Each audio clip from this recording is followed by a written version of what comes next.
불륜 관계의 데이트는 어디에서 가장 많이 할까요?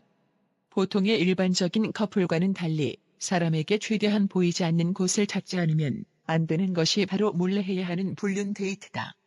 만일 아는 사람을 만난다 하더라도 충분히 변명거리가 있어야 하는 곳을 찾는 것도 중요합니다. 가급적이면 불륜 커플들은 주의를 신경 쓰지 않고 지낼 비밀 장소가 필요하기 마련이죠. 그렇다면 불륜 커플의 데이트 장소는 어떤 곳이 있는지 한번 알아보겠습니다. 불륜 커플 데이트 장소. 첫 번째, 모텔. 한번 들어가 버리면 다른 사람에게 절대로 들킬 일이 없고 요즘에는 무인텔도 많기 때문에 만나자마자 모텔로 이동해서 은밀한 시간을 가지는 커플들이 가장 많습니다. 요즘 모텔은 영화관처럼 꾸며져 있는 것도 있고 여러 가지 컨셉으로 이루어진 룸들도 많아서 충분히 둘만의 시간을 보내기에 적당하다고 볼 수 있네요. 특히 러브 호텔 같은 경우에는 낮 시간에는 대시를 많이 이용하고 도심에서 많이 떨어져 있기 때문에 들킬 가능성이 매우 낮다. 시외로 나가 드라이브도 즐기고 호텔에서 몸도 풀 수 있으니 가장 좋은 장소다. 또한 둘만의 자유시간을 마음껏 만끽할 수 있는 장점이 있습니다. 요즘에는 모텔까지 가기 위한 접선 방법도 다양한데 가장 대표적인 것이 바로 남성이 차를 가지고 여성을 대형마트 주차장에서 자연스럽게 픽업을 하는 겁니다. 그리고 데이트가 끝나면 다시 대형마트 주차장에 데려다 주는 방식으로요. 불륜 커플 데이트 장소 두 번째, 집. 불륜 상대가 혼자 사는 경우 그 사람이 집에서 데이트하는 것이 의외로 불륜 장소로는 최적화된 곳입니다. 누구에게도 방해받지 않고 집은 기본적으로 가장 안전하고 안심할 수 있는 장소이므로 아무런 스트레스 없이 보낼 수 있기 때문입니다. 만약 아줌마가 돌싱과 총각을 사귀게 된다면 제일 먼저 고려하는 것이 혼자 사느냐겠죠. 함께 영화를 다운받아 보는 것도 좋고 집에서 밥 해먹기, 술 마시기, 사랑을 키우는 것도 좋고 집에서 뭐든지 할 수 있고 마음까지 편하게 보낼 수 있습니다. 집에서의 안정감은 불륜 데이트 최고의 장소입니다. 그리고 불륜 상대가 최고로 꼽는 것도 바로 혼자 사는 사람입니다. 불륜 커플 데이트 장소 세 번째, 드라이브. 불륜 데이트라고 반드시 밀폐된 장소나 숨어서 해야 한다는 것은 아닙니다. 그래도 어느 정도 안전이 보장되어야 하니까 바로 차 안에서 또는 시외에 드라이브 데이트가 있습니다.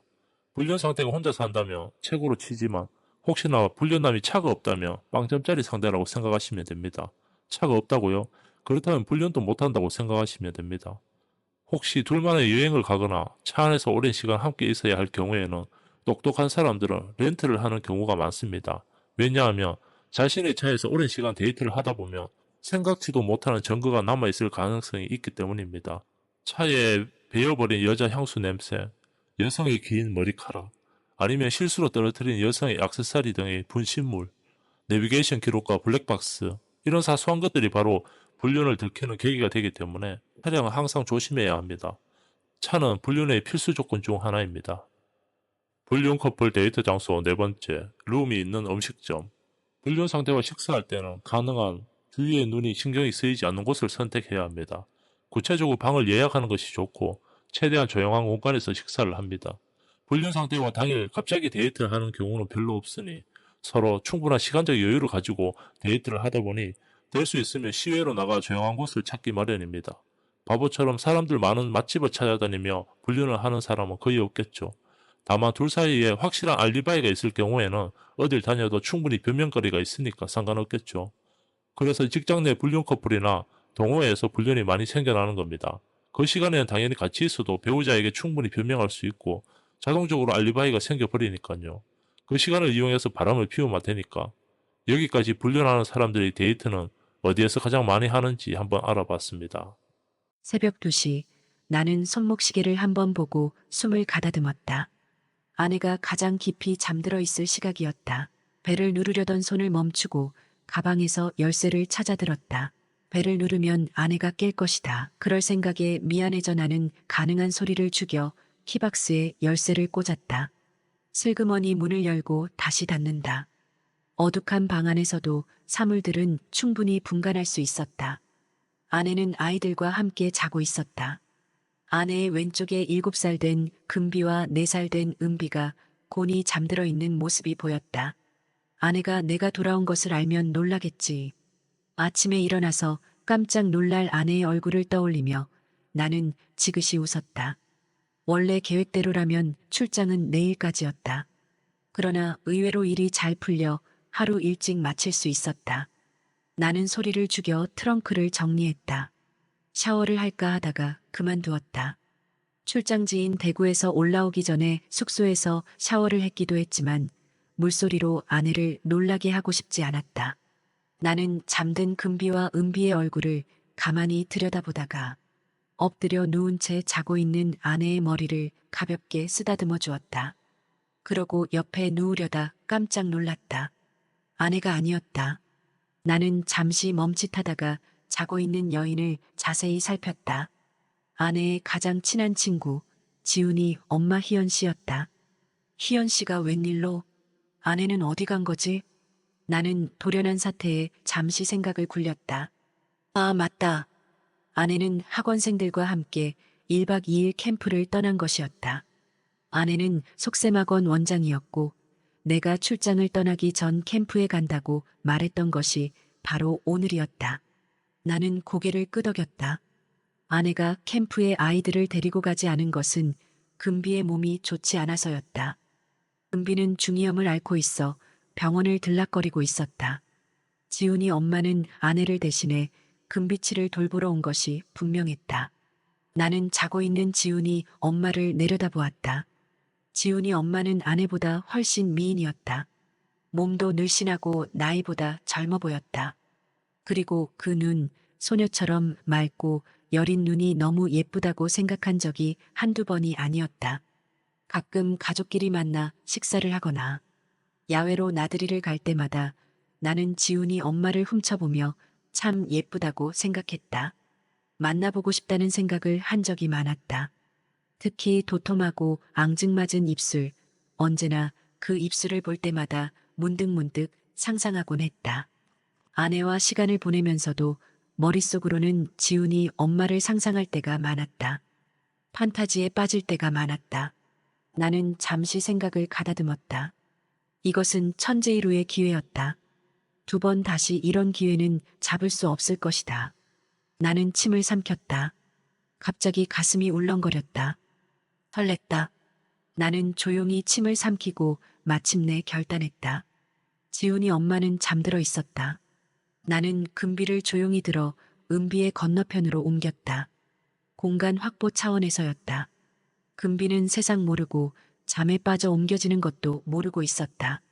준비가 끝나자 나는 다시 한번 마음을 다잡고 지훈이 엄마에게 다가갔다. 피곤했는지 지훈이 엄마는 나를 전혀 의식하지 못한 채 그대로 잠들어 있었다. 나는 그녀의 몸을 가만히 흔들었다. 순간 뭔가 이상한 낌새를 느꼈는지 지훈이 엄마는 눈을 번쩍 떴다. 나는 한 손으로 그녀의 입을 막았다. 쉬, 애들 깨요. 조용히 알았죠? 나는 속삭이며 다른 한 손으로 지훈이 엄마의 눈치를 살폈다. 지훈이 엄마의 놀란 눈이 어둠 속에서도 환히 들여다보였다.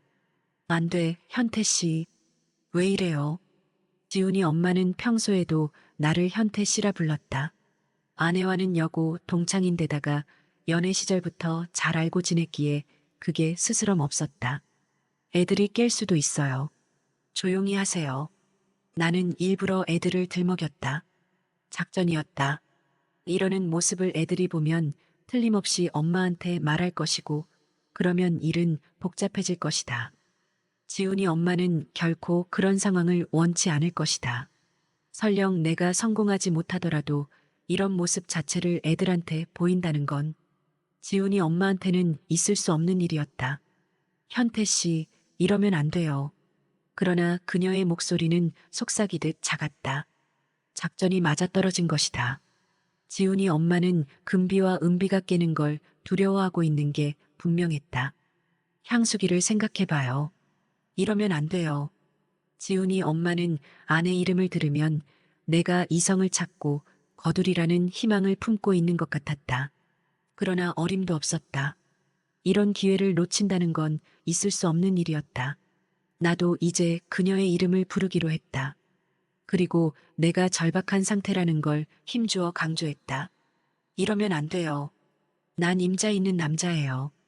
그러나 희연의 말은 꼬리를 잇지 못했다. 너무해, 현태 씨.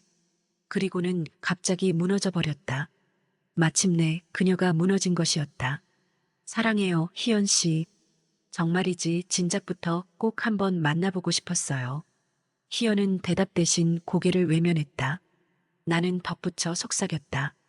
나를 용서해요. 이렇게라도 하지 않으면 안 될 것 같아요.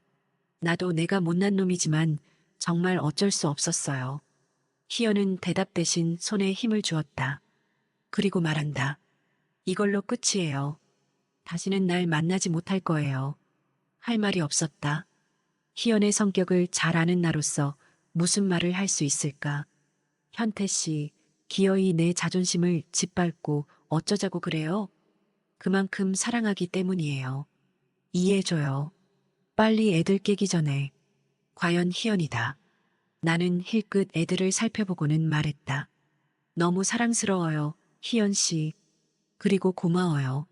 그런 후 잠시 정적이 흘렀다. 현태 씨, 이제 그녀는 어느 틈엔가 다시 침착한 원래의 모습으로 돌아가 있었다. 방금 전의 모습은 온데간데 없었다. 나는 아무 말도 할 수 없었다. 왠지 뻘쭘했다. 승리감은 어디로 사라져버렸을까? 오히려 야릇한 배신감이 밀려왔다. 복잡한 마음이 교차했다. 이제 우리 두 사람 서로 얼굴 마주 볼 수 없다는 거 알죠? 한동안 침묵이 흘렀다.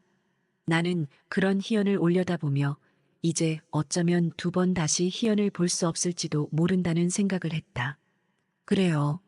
두 번 다시 볼 수 없을 거예요. 희연의 성격으로는 아마 아내 향수기에게 말하지 않고 그냥 조용히 사라져버릴 것이다. 그러자 문득 아쉬움이 치밀었다. 두 번 다시 볼 수 없다면 그래서 내 추억을 각인시켜 주리라. 다음 날 아침 아내는 금비와 은비의 웃음소리에 눈을 떴다. 아내는 여느 때처럼 아침 식사를 준비하고 있었다. 아무 일도 없었던 듯이. 희연은 이미 집을 떠난 후였다. 아내는 나를 보고 밝게 웃으며 말했다. 왔어? 일이 빨리 끝났나 봐. 깜짝 놀랐네. 나는 아내에게 미소 지으며 말했다. 응, 일이 생각보다 빨리 끝났어. 너희들 얼굴이 보고 싶어서 서둘러 왔지. 아내는 웃으며 다가와 내 팔에 살짝 기댔다. 고마워. 피곤할 텐데 좀 더 쉬지 그랬어. 나는 고개를 저으며 너희들 보고 싶어서 피곤한 것도 몰랐어. 라고 대답했다. 아내의 얼굴을 보니 어젯밤의 일은 꿈처럼 느껴졌다. 아침 식사를 마친 후 나는 아이들과 놀아주며 시간을 보냈다. 아내는 바쁘게 캠프에서 돌아온 학생들을 챙기러 갔다.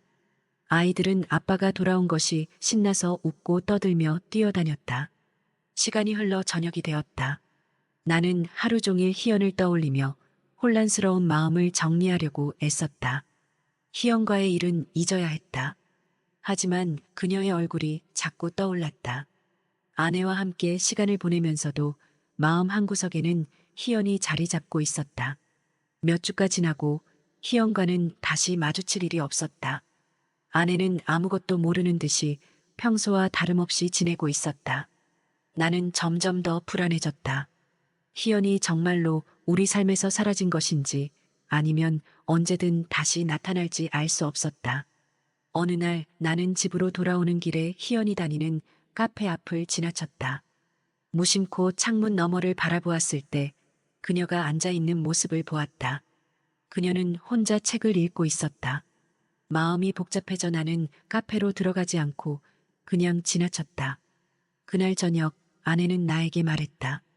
여보, 내일 저녁에 지훈이네랑 저녁 같이 먹기로 했어. 오랜만에 같이 식사하는 거 어때? 나는 순간 당황했지만 침착하게 대답했다.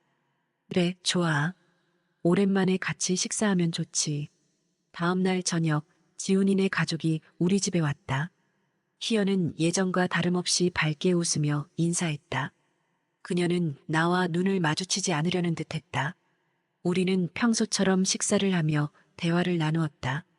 아내는 아무것도 모른 채 즐거운 시간을 보냈다. 식사가 끝난 후 희연은 아내와 함께 설거지를 하며 이야기를 나누었다. 나는 거실에서 아이들과 놀고 있었다. 희연의 얼굴을 보지 않으려 애썼지만 자꾸만 시선이 그녀에게 향했다. 희연은 나를 향해 한 번도 눈길을 주지 않았다. 그것이 더 나를 불안하게 만들었다.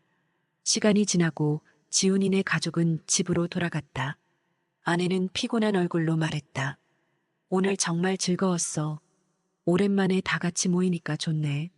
나는 억지로 미소 지으며 대답했다. 응, 나도 좋았어. 아내는 피곤했는지 먼저 잠자리에 들었다. 나는 거실에 남아 한참을 생각에 잠겼다. 희영과의 일은 끝났지만 내 마음속에는 아직도 그녀가 자리 잡고 있었다. 앞으로 어떻게 해야 할지 알 수 없었다. 그러나 한 가지는 분명했다. 나는 이 비밀을 영원히 간직해야 한다는 것이다. 그 후로도 나는 평범한 일상을 보내며 희영과의 일을 잊으려 애썼다. 그러나 그날 밤의 기억은 쉽게 사라지지 않았다. 희영과의 일은 나의 가슴 깊숙이 박힌 비밀로 남았다. 나는 그 비밀을 지키며 앞으로의 삶을 살아가기로 결심했다. 희영과의 일은 잊을 수 없는 추억이었지만 나는 아내와 아이들을 위해 이 비밀을 묻어두기로 했다. 시간이 지나면 언젠가 잊혀질 것이라 믿으며 나는 평범한 일상 속으로 다시 돌아갔다.